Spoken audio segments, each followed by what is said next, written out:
और अमर नाम दुनिया में करे जाएंगे। यह ना पूछो कि मर कर किधर जाएंगे, वह जिधर भेज देंगे हम उधर जाएंगे। लेकिन टूट जाए न माला कहीं प्रेम की,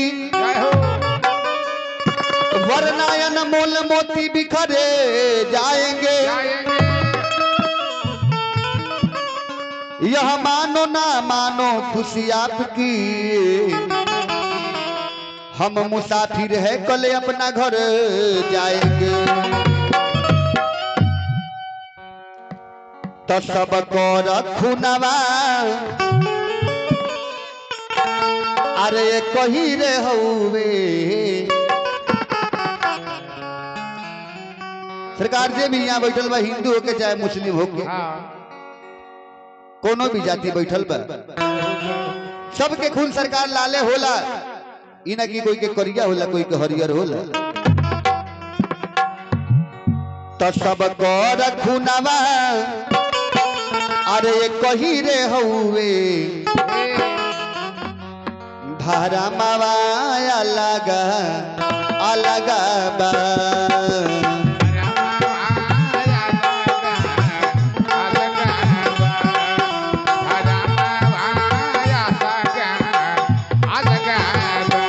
सबको रखू नवा कही रे हवे।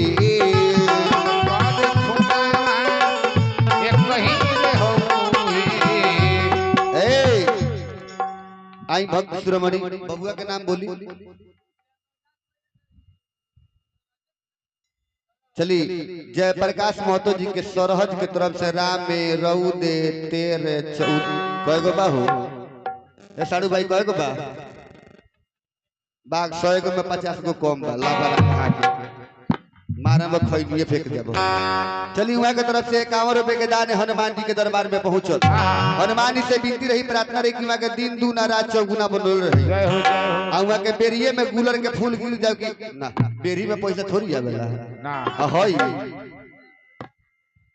अच्छा, जय प्रकाश जी के धर्म पत्नी जी के तरफ से चली हमने के कुछ कहे वाला नहीं के, लेकिन वहां के तरफ से 31 रुपए के दान हनुमान जी के दरबार में पहुंचल।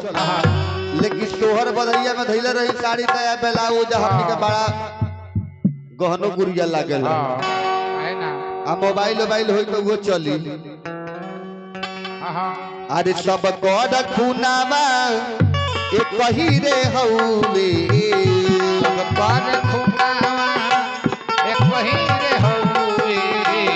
सब को रखुनावा एक कही रे हौवे।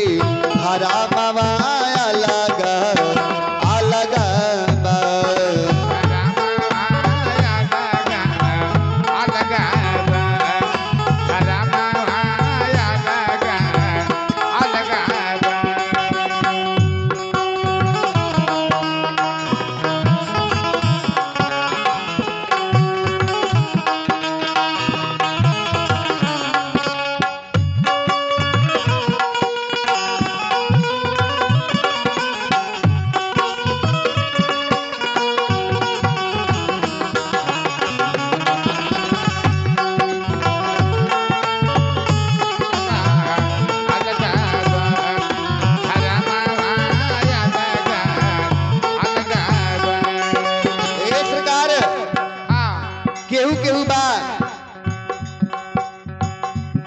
कि अपना माई बाप के चरण के धोवता, चरण के पूजता।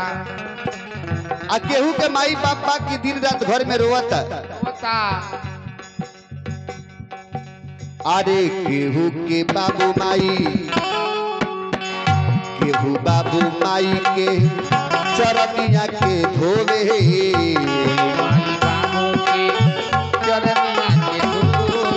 अरे केहू बाबू माई के चरनिया के धोवे। माई बाबू के चरनिया के धोवे। और केहू के बाबू माई दिन रात रोवे। कोई के माई बाबू दिन रात रोवे। कोई के बाबू माई दिन रात रोवे।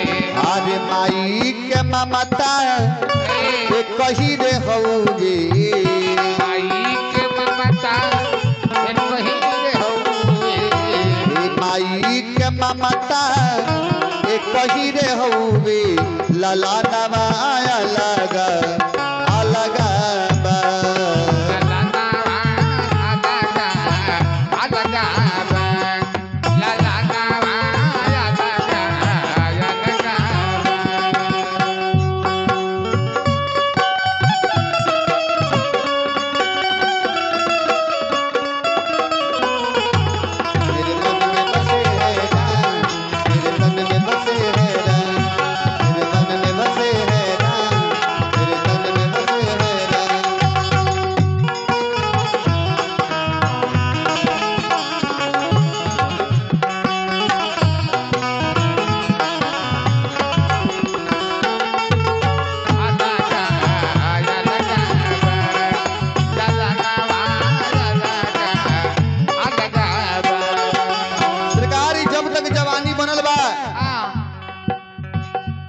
सरकार मौज मस्ती करतनी मौज मस्ती उड़ावतनी लेकिन जहिया ई शरीरिया थक जाई एक लोटा पानी के देनी हाथ ना मिली माटी के शरीर माटी में एक दिन जाके मिल जाए।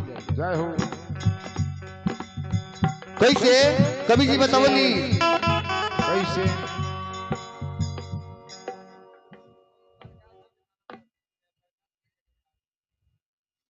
चली प्रिंस से प्रिंस कुमार के माता जी के तरफ से 21 रुपए के दान हनुमान जी के दरबार में पहुंचल। अरे बाटे जवानी तो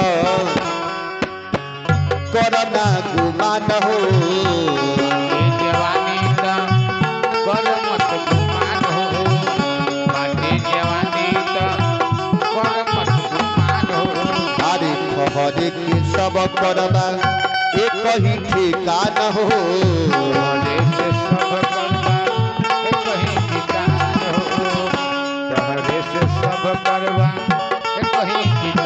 सब कर नहिया एक ही रे हौवे और नहिया एक ही रे हौवे अरे सब कर नहिया एक ही रे हौवे अरे सब कर नहिया एक ही रे हौवे तभी चाहरावा लगा अलगा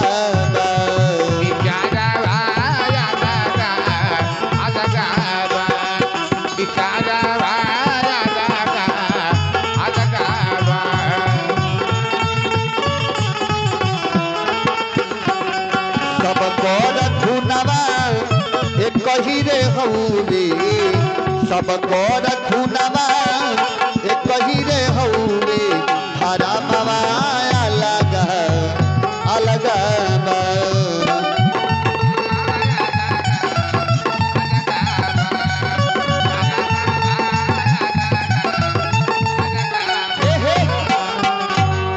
प्रेम से बोली सांची दरबार की भक्त और भगवान की